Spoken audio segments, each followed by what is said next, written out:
Lihat bahasa hadis ini, lafadznya la yadurru ma'asmihi. Tidak akan datang madarat itu ketika menyebut nama Allah Subhanahu wa taala.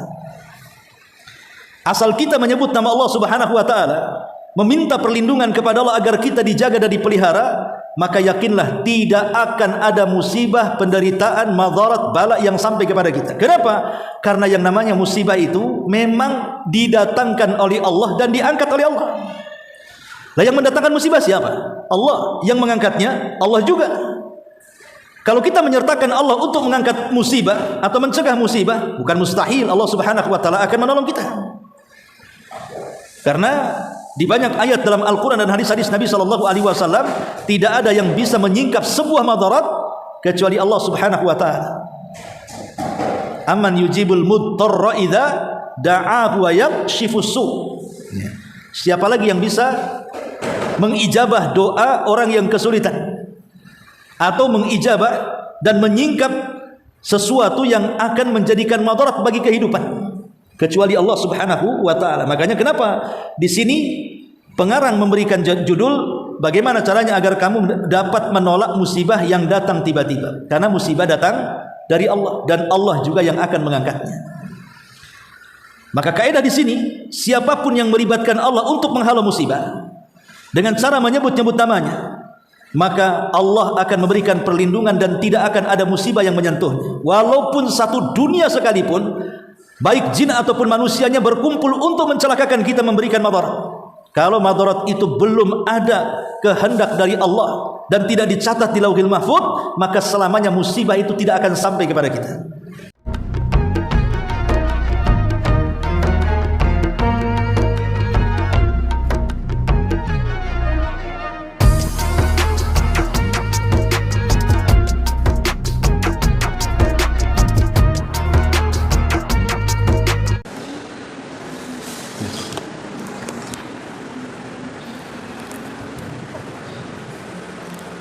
Bismillahirrahmanirrahim.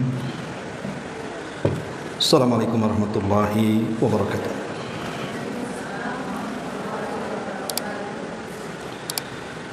Alhamdulillah wassalatu wassalamu ala Rasulillah wa ala alihi wa sahbihi wa mawalah wa la hawla wa la quwata illa billahi wa ba'du.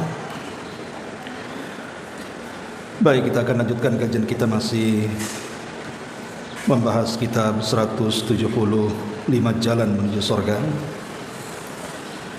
dan kita masuk pada poin ke-33 halaman 84. Bagaimana caranya agar kita dapat menolak musibah yang datang secara tiba-tiba.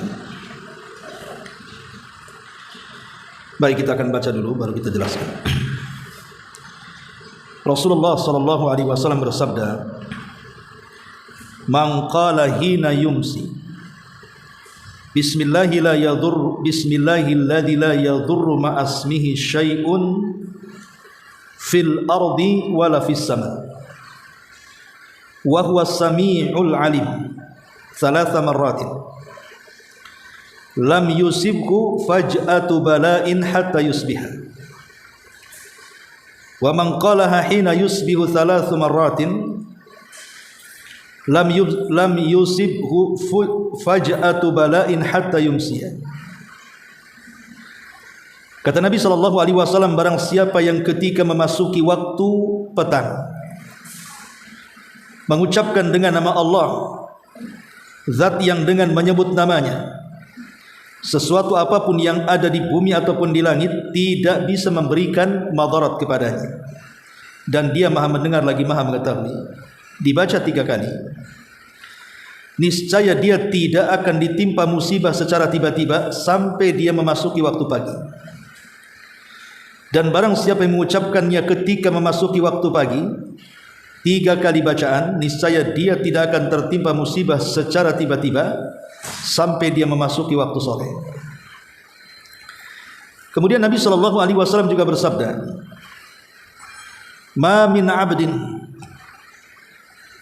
yaqulu fi sabahi kulli yaumin wa masa'i kulli lailatin bismillahilladzi la yadurru ma ismihi syai'un fil ardi wala fis sama wa huwas samiul alim thalatha marratin lam yadurrahu syai'un. Tidak ada seorang hamba yang mengucapkan pada waktu pagi setiap hari dan pada waktu sore di setiap malam dengan nama Allah, zat yang dengan menyebut namanya satu apapun yang ada di langit dan di bumi tidak akan memberikan madarat, dan dia maha mendengar lagi maha mengetahui, dibaca 3 kali, melainkan tidak akan ada satu apapun yang bisa memadaratkannya. Baik, ma'asyiral muslimat yang dimuliakan Allah Subhanahu wa taala, hadis ini adalah hadis yang sangat baik sekali untuk kita amalkan, di mana Nabi SAW memberikan amalan kepada kita, dan amalan ini dibaca di setiap pagi dan petang. Makanya sebagian para ulama mengistilahkan dengan zikir pagi dan petang. Apa amalan ini yang luar biasa keutamaannya? Nabi SAW memerintahkan kita untuk membaca kalimat Bismillahilladzi la yadhurru ma'asmihi syai'un fil ardi wala fis sama' wa huwas sami'ul alim. Jadi kalau ibu membaca lafaz ini 3 kali di waktu pagi dan 3 kali di waktu petang, maka Allah Subhanahu wa taala lewat lisan Rasul akan memberikan penjagaan. Tidak ada satupun yang bisa mencelakakan dia. Baik, kita akan sedikit bicara tentang kisah dalam hadis ini. Hadis ini sebenarnya yang meriwayatkan adalah seorang perawi namanya Aban ibn Uthman. Dan Aban ibn Uthman ini mengambil dari ayahnya Uthman. Satu hari Aban ini sedang menceritakan hadis ini, artinya sedang menyampaikan hadis ini di hadapan beberapa murid-muridnya. Bahwa dia menceritakan, bapakku menceritakan, siapa yang membaca lafaz yang tertera dalam hadis ini, Bismillahi la yadurruhu ma'asmi syai'un fil ardi wala fis sama wa huwas sami'ul alim, maka tidak ada yang bisa mencelakakan dia. Rupanya ada salah satu muridnya Aban ini memperhatikan Aban saat menyampaikan hadis ini. Rupanya di salah satu anggota badan Aban ini, entah tangan ataupun kaki, nampak ada cacat berupa stroke, entah sebagian tangannya tidak bisa digerakkan atau kakinya tidak bisa dilangkahkan. Pokoknya ada stroke ringan di badannya itu. Jadi orang ini yang mendapatkan riwayat daripada Aban seolah-olah memandang Aban itu dengan pandangan yang aneh. Bagaimana mungkin Aban yang meriwayatkan hadis ini? Katanya Nabi SAW mengatakan, siapa yang mengamalkan hadis ini siang, pagi dan petang hari, tidak ada yang mencelakakan dia, tidak ada yang memadaratkan dia. Kenapa yang meriwayatkan hadis ini kok sebagian anggota badannya terkena madarat dalam bentuk stroke? Jadi orang ini heran. Maka Aban ibn Uthman menjelaskan, dia mengatakan, sesungguhnya aku tidak pernah meninggalkan zikir ini sejak aku mendengar dari ayah. Artinya setiap hari Aban membaca zikir ini pagi dan petang. Dan selama aku mengamalkan hadis ini, aku tidak pernah punya riwayat penyakit. Satu malam aku lupa tidak membacanya. Tiba-tiba di pagi hari, rupanya takdir Allah Subhanahu wa taala menghampiri diriku sehingga aku terkena stroke ringan. Jadi Aban ibn Uthman ini menjelaskan kepada muridnya bahwa stroke dia itu gara-gara tidak membaca amalan ini yang biasa diamalkan setiap hari. Dia lupa satu malam, sehingga keesokan harinya berjalanlah takdir Allah Subhanahu wa taala, dia pun terkena stroke ringan. Kisah yang menarik yang lainnya adalah kisah daripada seorang imam namanya Al-Qurtubi. Ma'ruf Imam Qurtubi adalah imam ahli hadis dan juga dikenal dengan tafsirnya. Makanya ada tafsir namanya tafsir Qurtubi. Lah pemegang tafsir Al-Qurtubi ini persis seperti kisah Aban.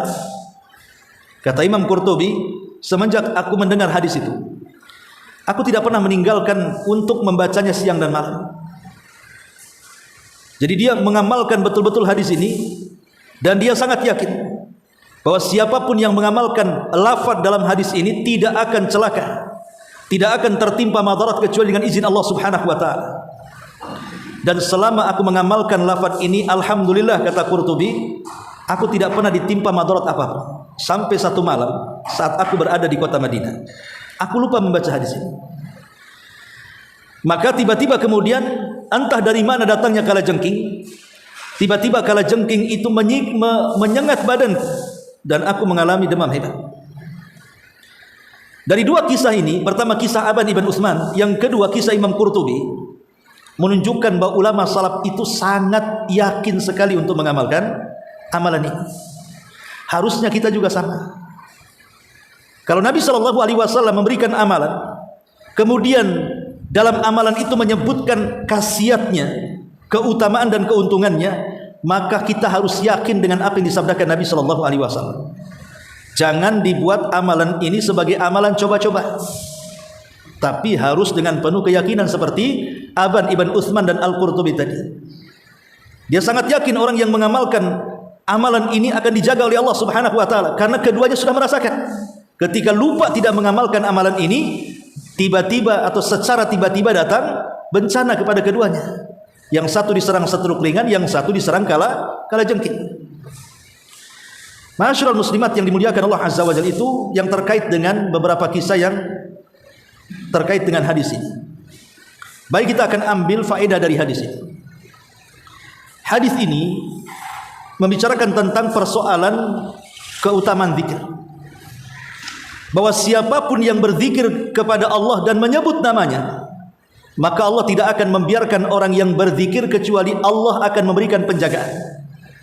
Makanya zikir itu disebut hisnul hasin, benteng yang mampu membentengi dari seluruh mara bahaya. Orang kalau senantiasa berzikir dan dia yakin dengan zikirnya, maka kehidupannya akan terjaga, tidak akan mudah disakiti, tidak akan mudah difitnah, dibuli, apalagi kemudian diserang oleh kalangan jin dengan sihir-sihirnya, atau diserang oleh makhluk yang sangat jahat yang Allah ciptakan untuk menjadikan ujian bagi manusia yang lainnya.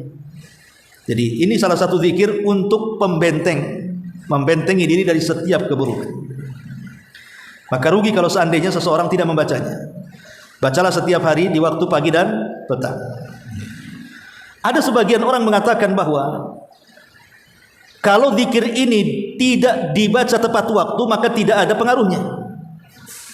Artinya memang harus dibaca tepat waktu, itu maksudnya betul-betul di pagi hari atau di sore hari. Tapi pendapat yang kuat bahwa tidak demikian. Zikir ini dibaca dimanapun, mau pagi, mau siang, mau sore, mau malam, mau menjelang dini hari, satu hari satu malam, tetap memberikan khasiat sebagaimana disabdakan Nabi SAW. Tidak mesti harus pagi hari ataupun petang hari, walaupun itu afdolnya. Karena yang namanya pagi itu disebut dengan as-sabah. Itu ada yang mengartikan bahwa sabah itu dari terbit fajar sampai terbit matahari. Ada juga yang mengatakan sampai ke matahari tergelincir ke arah barat, masuk waktu subuh, masuk waktu zuhur. Itu disebut sabah namanya. Dan masa dalam bahasa Arab itu maksudnya, ada yang mengatakan dari asar sampai tenggelam matahari, tapi ada juga yang mengatakan yang dimaksud masa itu dimulai daripada ba'da zuhur sampai waktu subuh. Artinya doa ini dibaca kapanpun akan mendatangkan wasiat, akan mendatangkan manfaat-manfaat yang banyak dan khasiat-khasiat yang luar biasa, asal dibaca dengan penuh keyakinan. Karena Nabi SAW tidak mungkin bicara sesuatu yang tidak ada faedahnya. Ya. Ma'asyiral muslimat yang dimuliakan Allah Subhanahu wa taala.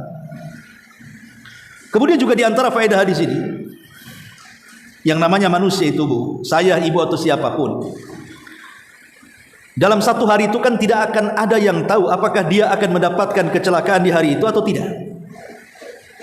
Orang yang tabrakan di jalan, apa dia tahu ketika dia keluar dia akan tabrakan? Kan tidak tahu. Orang yang kemudian jatuh sampai kemudian koma, apakah dia tahu bahwa dia keluar rumah akan jatuh? Tidak ada yang tahu. Musibah itu terkadang datang tiba-tiba, terkadang datang spontan, terkadang nggak percaya ketika datangnya musibah itu. Lah Nabi Shallallahu Alaihi Wasallam mengatakan bahwa karena musibah terkadang datang secara tiba-tiba mengagetkan kita semuanya, bahkan bisa mengancam badan dan juga nyawa serta raga, maka sebaiknya sebelum bala secara tiba-tiba itu datang kepada kita, cegatlah bala itu. Dengan cara apa? Dengan cara membaca zikir ini di waktu pagi dan petang, gitu maksudnya. Karena zikir ini kalau dibaca di waktu pagi dan petang, maka 1 hari 1 malam Allah Subhanahu wa taala akan jaga dari musibah yang datang secara tiba-tiba. Luar biasa ya. Hanya membaca bismillahilladzi la yadhurruhu ma'asmihi syai'un fil ardi wala fis sama wa huwas samiul alim. Ma'asyiral muslimat yang dimuliakan Allah Azza wa Jalla, baik kita sedikit memahami kandungan maknanya. Pertama, Rasul mengatakan bismillahi. Ba dalam bismillah itu memiliki makna al-isti'anah, meminta pertolongan kepada Allah Subhanahu wa taala. Jadi kalau kita membaca basmalah, hakikatnya kita sedang meminta pertolongan Allah, agar Allah menolong kita, agar Allah menjaga kita, agar Allah memelihara kita, agar Allah terlibat dalam urusan kita. Itu namanya bismillah, dan itu bentuk tawasul dengan nama-nama Allah Subhanahu wa taala, dan ini tawasul yang disyariatkan. Tawasul menggunakan nama dan sifat. Dan tawasul itu sangat efektif untuk menghilangkan bahaya atau mencegah bahaya. Bismillah alladzi la yadhurru, dengan menyebut nama Allah Subhanahu wa taala, zat yang dengan menyebut namanya la yadhurru ma'asmihi syai'un fil ardi wala fis sama.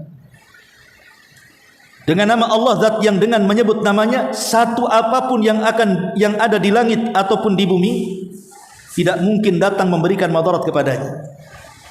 Lihat bahasa hadis ini, lafadznya la yadurru ma'asmihi, tidak akan datang madarat itu ketika menyebut nama Allah Subhanahu wa taala.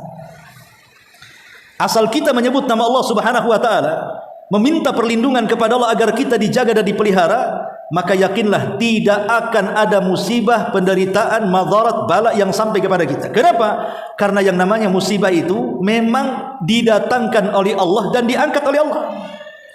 Nah, yang mendatangkan musibah siapa? Allah. Yang mengangkatnya Allah juga. Kalau kita menyertakan Allah untuk mengangkat musibah atau mencegah musibah, bukan mustahil Allah Subhanahu wa taala akan menolong kita. Karena di banyak ayat dalam Al-Quran dan hadis-hadis Nabi Sallallahu Alaihi Wasallam, tidak ada yang bisa menyingkap sebuah madarat kecuali Allah Subhanahu Wa Taala. Amman yujibul mudtarra idza da'ahu wa yakshifus su. Siapa lagi yang bisa mengijabah doa orang yang kesulitan, atau mengijabah dan menyingkap sesuatu yang akan menjadikan madarat bagi kehidupan, kecuali Allah Subhanahu wa taala. Makanya kenapa di sini pengarang memberikan judul bagaimana caranya agar kamu dapat menolak musibah yang datang tiba-tiba. Karena musibah datang dari Allah dan Allah juga yang akan mengangkatnya. Maka kaidah di sini, siapapun yang melibatkan Allah untuk menghalau musibah dengan cara menyebut-nyebut namanya, maka Allah akan memberikan perlindungan dan tidak akan ada musibah yang menyentuhnya. Walaupun satu dunia sekalipun, baik jin ataupun manusianya, berkumpul untuk mencelakakan kita, memberikan madarat, kalau madarat itu belum ada kehendak dari Allah dan tidak dicatat di Lauhil Mahfuz, maka selamanya musibah itu tidak akan sampai kepada kita. Walaupun seandainya okelah musibah itu datang, terkena sengatan ular, terkena sengatan skala jengking, atau jatuh dari ketinggian, maka sesungguhnya sengatan-sengatan itu tidak akan memadaratkan jauh lebih parah dibandingkan yang kita bayangkan. Boleh jadi mungkin digigit ular, ya betul digigit, tetapi tidak ada bisanya. Atau mungkin disengat kala jengking. Harusnya orang yang disengat kala jengking itu bengkak, tidak bisa jalan, bisanya berbahaya. Ya digigit tapi tidak ada bisanya. Itu ketika kita mengamalkan lafaz ini. Atau mungkin jauh dari ketinggian yang harusnya dia mati, dia masih hidup dan sehat umpamanya kan. Atau yang harusnya dia ketabrak mati tahu-tahu hidup, ya. Jadi itu maknanya la yadhurru ma'asmihi syai'un, karena kita melibatkan Allah untuk memelihara dan menjaga kita, tidak akan memadaratkan bersama nama Allah. Jadi kalau Allah disertakan, maka ketahuilah keburukan yang ada di bumi, keburukan yang ada di langit tidak akan sampai kepada kita. Keburukan yang ada di bumi banyak, ya. seperti binatang, bisa saja berlaku buruk kepada kita. Bisa saja kemudian tumbuh-tumbuhan beracun dan begitu, buah-buahan yang beracun, atau mungkin dari kejahatan manusia, atau dari kejahatan jin yang hendak mengganggu kita. Maka selama kita membaca kalimat Bismillahilladzi la yadurru ma'asmi syai'un fil ardi wala fis sama wa huwa samiul alim, tidak mungkin keburukan yang ada di bumi ini akan menyentuh kita. Begitu juga keburukan yang ada di langit. Entah kemudian hujan yang turun dari langit yang bisa menenggelamkan, mencelakakan orang celaka, kita tidak. Halilintar yang menyambar, orang kena sambaran halilintar, kita tidak. Atau angin yang membawa bebatuan ke langit kemudian dihempaskan lagi ke bumi, harusnya kena, kita selamat. Keburukan apapun sebutnya, maka hadis ini umum mencegah segala jenis keburukan, baik yang datang dari manusia, jin, binatang, hewan, dan begitu seterusnya. Maka hadis ini bisa membentengi itu semuanya. Makanya saya katakan hadis ini sangat luar biasa. Dan saya yakin ibu duduk nyantai begini, baca 100 kali hafal. Coba aja pulang dari pengajian sini, jangan balik dulu, ambil tiang satu-satu, baca 100 kali, pulang dah hafal tuh. Karena pendek kan. Bismillahilladzi la yadurru ma'asmi syai'un fil ardi wala fis sama wa huwa samiul alim. Baca tiap hari. Ini sangat bagus sekali. Dan dalam riwayat juga yang sama di sini, ma min abdin yaqulu fi sabahi kulli yaumin wa masa'i kulli lailatin. Tidaklah seorang hamba yang mengucapkan di waktu pagi atau di waktu sore dengan menyebut nama Allah, zat yang dengan menyebut namanya Bismillahi la yadurru ma'asmi syai'un fil ardi wala fis sama wa huwa samiul alim. Zat yang dengan menyebut namanya sesuatu apapun yang di bumi ataupun di langit tidak bisa memberikan madarat. 3 kali, lam yadurrahu syai'un, maka Allah akan memberikan jaminan dia tidak akan tersentuh madarat sedikit pun. Lihat bagaimana indahnya apa yang disabdakan Rasul ini, sebuah benteng. Harusnya kita semangat ini, kita mendapatkan amalan dari Nabi SAW sesederhana ini, tetapi bisa menjaga kita. Dan ini kalau bisa dibaca setiap hari, atau mungkin dibaca saat kita ini ragu-ragu, umpamanya ibu masak, contoh umpamanya, kemudian dicicipi karena masak pagi dimakan malam, udah agak basi-basi gitu ya. Ibu ragu-ragu, nanti kalau saya makan sakit perut nih. Nah, tapi enggak lah, saya kemarin enggak makan juga, saya makan juga enggak apa-apa. Ragu-ragu tuh antara membahayakan dan tidak kan. Kalau ibu kekeh untuk memakannya, sebaiknya sebelum makan baca doa ini. Bismillahirrahmanirrahim, la yadurru ma'asmihi syai'un fil ardi wala fis sama wa huwas samiul alim. Makan. Itu maksudnya. Supaya ketika kita yakin dengan bacaan ini, di mana makanan yang kita makan itu tidak menimbulkan penyakit. Entah mencret, entah apa gitu ya penyakit. Pokoknya yang ibu membuat ragu-ragu akan membahayakan, baca doa ini supaya yakin. Insya Allah tidak. Tapi memang betul-betul yang makanannya bisa dimakan. Kalau jelas-jelas baygon ya jangan diminum, walaupun baca ini tepati. Baygon, Bismillahilladzi la yadurru ma'asmihi syai'un fil ardi wala fis sama samiul alim, minum, selesai lah Bu. Maksudnya di sini memang makanan yang layak dimakan, tetapi ragu-ragu karena mungkin sudah 1 hari 2 hari sudah basi dan begitu seterusnya. Atau mungkin ya ibu datang ke warung, makan di restoran, makan di mana sajalah kan gitu. Kan kita tidak tahu apakah yang memasak itu higienis atau tidak, bersih atau tidak. Ya kan? Jangan-jangan masakan perindapan, pakai kaki, pakai tangan kan itu ya. Kita nggak tahu. Maka kalau ibu makan di restoran manapun, di warung mana, makanan manapun, kalau ibu takut ini tidak bersih, menimbulkan penyakit, baca doa ini. Nah, ini keuntungan amalan ini bisa kita amalkan di mana saja ibu makan sesuatu dan itu halal gitu, tapi dikhawatirkan ya tadi mungkin kurang bersih atau apa. Insya Allah kalau ibu yakin dengan apa yang disabdakan Nabi SAW bahwa kalau kita menyebut namanya tidak akan mendatangkan madarat sedikit pun, baca doa ini dengan penuh keyakinan. Insya Allah tidak akan ada madarat yang datang secara tiba-tiba yang datang kepada kita, karena Nabi SAW sendiri yang mengatakan. Ma'asyiral muslimat yang dimuliakan Allah Subhanahu wa taala. Di sini Nabi SAW mengatakan dibaca pagi dan petang. Kenapa dibaca pagi dan petang? Di antara faedahnya supaya kita tidak terputus mengingat Allah Subhanahu wa taala dan menyebut-nyebut namanya. Kalau pagi saja berarti sore tidak zikir nantinya. Kalau sore saja nanti pagi tak zikir. Maka supaya tidak terputus siang dan malam, makanya dibuatlah zikir pagi dan petang, supaya lisan kita itu basah dengan zikir dan tidak mudah didekati syaitan. Kemudian juga ala qadri imani dzakir wa khusyu'ihi wa huduri qalbihi ma'al ikhlasi wal yakin yakunu athara dzikri mutahaqqiqah.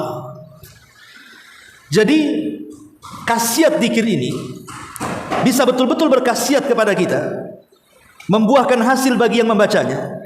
Itu disesuaikan dengan kadar keimanan, kadar kehusuan, kadar menghadirkan hati yang disertakan dengan ikhlas dan keyakinan. Jadi terkadang ada orang yang membaca doa ini habis makan mencret juga, berarti kan gak ada pengaruhnya doa ini berarti. Atau membaca doa ini tiba-tiba terserang penyakit, berarti doa ini tidak manjur, kan begitu. Lah ulama mengatakan bahwa khasiat doa ini itu digantungkan dengan keimanan. Kalau kita betul-betul beriman, khusyuk, menghadirkan hati penuh ikhlas dan keyakinan, maka dipastikan ada pengaruhnya. Tapi kalau kita bacanya ya kurang yakin, kurang iman, tidak ada keikhlasan, apa gunanya baca doa ini? Nggak ada pengaruhnya. Itu maksudnya. Ya. Kemudian juga istihbabul ityan bihadza dzikri fi shabahi wal masa liyakunal insan mahfuzan biidznillah taala min an yusibahu faj'atu bala'in aw dhurru musibatin aw nahwi dzalik. Kenapa Nabi menganjurkan atau menyunahkan membaca zikir ini setiap pagi dan petang? Supaya manusia senantiasa dalam penjagaan Allah. Jadi supaya kita ini senantiasa dalam penjagaan Allah. Entah dijaga dari musibah yang datang tiba-tiba, ataupun terjaga dari madarat yang akan menimpanya dalam hari itu, atau mungkin madarat yang sifatnya jangka panjang yang akan menimpanya. Karena di sini umum bahwa siapapun yang membaca doa ini siang ataupun malam, pagi ataupun petang, maka satu hari satu malam itu betul-betul dilindungi Allah. Mungkin ada tetangga yang hasad kepada kita, maka hasadnya tidak akan mempan kepada kita. Atau mungkin tetangga ada yang nyihir, maka sihirnya tidak akan mempan kepada kita. Atau tetangga ada yang iri hati sehingga memfitnah kita, mengadu domba ke yang lain, adu dombanya tidak akan ada pengaruh kepada kehidupannya. Atau hendak mungkin menghancurkan bisnis kita dengan cara menghasut yang lainnya supaya tidak laku dan begitu seterusnya, enggak akan ada ngaruh kalau kita membaca lafaz ini dengan sungguh-sungguh.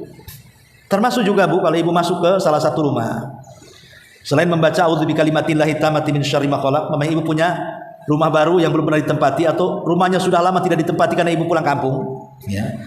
Ataupun mungkin baru beli, boleh jadi mungkin rumah ini banyak setannya, maka perbanyak zikir ini supaya jangan sampai diganggu. Selain membaca zikir-zikir pelindungan yang lainnya, baca zikir ini. Karena ada orang yang salah kaprah, pindah rumah, buat acara sembelih hewan, kemudian makan-makan. Itu bukan syariat yang diajarkan Nabi SAW. Kalau syukuran makan-makan ya silakan saja, tapi di sana ada lafaz-lafaz zikir mudah dihafal. Baca aja pagi dan petang kalau ingin, umpamanya takut kok rumah ini menyeramkan. Ya, jangan-jangan rumah hantu, atau ibu mungkin malam-malam ingin buang hajat, tiba-tiba bukan langit aja gelap karena hujan, lampu pula ikut gelap, handphone pula lowbat, ya. Mau ke kamar mandi takut, bacalah doa ini. Jadi doa ini baca di kapan saja, ini bisa mencegah kita dari segala macam madarat yang datang dari manapun, dari atas, dari bawah, samping kiri, samping kanan, semua bisa dibentengi dengan lafaz ini, dengan syarat yang disebutkan para ulama tadi. Jelas kehusyuannya, jelas keimanannya, jelas keikhlasannya, jelas keyakinannya, dan begitu seterusnya. Inilah diantara juga faedahnya. Kemudian qaulu yaqinis salafi, quwwatu yaqinis salafil awal. Quwwatu yaqinis salafil awal billahi wa tasdiqihim bima akhbara bihi Rasulullah sallallahu alaihi wasallam. Ketika tadi di mukadimah saya menjelaskan kisah Aban bin Utsman dan juga Qurtubi, itu menunjukkan apa? Bagaimana para ulama salaf itu begitu yakin dengan khasiat doa ini sehingga mereka tidak pernah meninggalkan membaca doa ini seumur hidup mereka. Dan kalau sekali saja lupa, betul-betul terjadi musibah. Itu kan yakinnya dengan doa itu sehingga mereka tidak mau meninggalkan doa ini. Kalau kita ini kadang-kadang nggak yakin sih masalahnya. Baliklah ke takdir katanya. Mau baca nggak dibaca, kalau sudah waktunya musibah terkena musibah. Itulah keyakinan bodoh kita kadang-kadang. Jadi baca saja. Ini kan memang Rasul yang memerintahkan dan Rasul yang mengatakan khasiatnya. Maka kita wajib yakin dan percaya dengan apa yang dihabarkan Nabi Sallallahu Alaihi Wasallam kepada kita. Ini diantara keterangan amalan yang ke 33. Wallahu a'lam. Sebelum saya tutup, mungkin satu poin aja. Silakan boleh bertanya.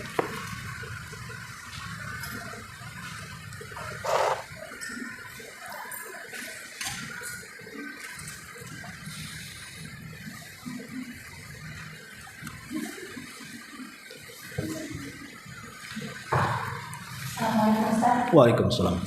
Alhamdulillah, masalah hadis juga pernah saya bahas di masjid dan bisa pas kalian sebelum. Jadi yang anehkan Ustaz, tadi Ustaz ada berikan contoh ketika kita tahu bahwa makanan itu mengeluarkan seperti kita minum baygon, kalau kita baca kita tidak mungkin. Terus gimana ya Ustaz? Ketika kita jalan-jalan nih Ustaz, tiba-tiba kita diundang makan seafood ya, kita tahu Ustaz, kita tuh punya kolesterol tinggi, makan buah seperti punya udang. Apa boleh saat itu kita lihat alhamdulillah mengamalkan hadis tersebut, tapi kita tahu nih kalau makan ini akan membuat kolesterol naik terus, karena kita tahu tapi kita baca itu apa dibolehkan Ustaz? Bukan, sesuatu yang saya sudah jelaskan dari awal. Bismillah, alhamdulillah. Sesuatu yang jelas memadaratkan, bukan berarti akan hilang madaratnya dengan membaca doa ini. Seperti tadi racun, jelas itu racun, memadaratkan badan kita. Walaupun dibaca 1000 kali tetap racun. Maksudnya yang sifatnya ini masih ragu-ragu ini nggak masalah makannya sebenarnya. Cuman takut ragu-ragu, makanya baca doa ini. Sama dengan orang di jalan nampak ada razia tilang polisi, baca doa ini. Mudah-mudahan polisi nggak nangkap saya, ketangkap loh razia. Baca 1000 kali pun tetap ketangkap. Ini kan ada jelas-jelas di depannya. Dan itu sama dengan membahayakan diri sendiri. Wala tulqu biaidikum ila tahluka. Jangan melemparkan diri dari kehancuran. Kalau sudah tahu ini beracun, jangan diminum, jangan dimakan. Sudah tahu ini memadaratkan, hindarkan. Itu maksudnya. Wallahu a'lam. Iyalah enggak. Ya boleh saja kalau umpamanya itu tidak belum teruji apakah makan ini akan naik kolesterolnya. Tapi kalau sudah teruji semuanya tetap juga dimakan. Ya, jangan salahkan kalau seandainya malah betul-betul memicu kolesterolnya, karena itu sama dengan membahayakan diri namanya. Sudah tahu ini racun dimakan. Jadi bukan berarti membaca doa ini menetraliskan menghilangkan racun, tidak. Enggak ada hubungannya itu. Nah, cuman kalaupun seandainya mungkin ya bisa saja umpamanya kita makan sedikit dari makanan-makanan dan kita sudah mengamalkan hadis ini, boleh jadi mungkin udah makan ya, tapi mungkin yang harusnya kadar kolesterolnya tinggi ya tidak terlalu tinggi, atau kadar darah tingginya harusnya tinggi ya memang naik tapi tidak tinggi, tidak membahayakan, bisa saja khasiatnya ke situ. Tapi tidak menghilangkan 100% total menghilangkan gitu. Seperti yang dikatakan oleh para ulama, bukan berarti kemudian dia tidak terkena musibah itu sama sekali tidak. Enggak, bukan itu maksudnya.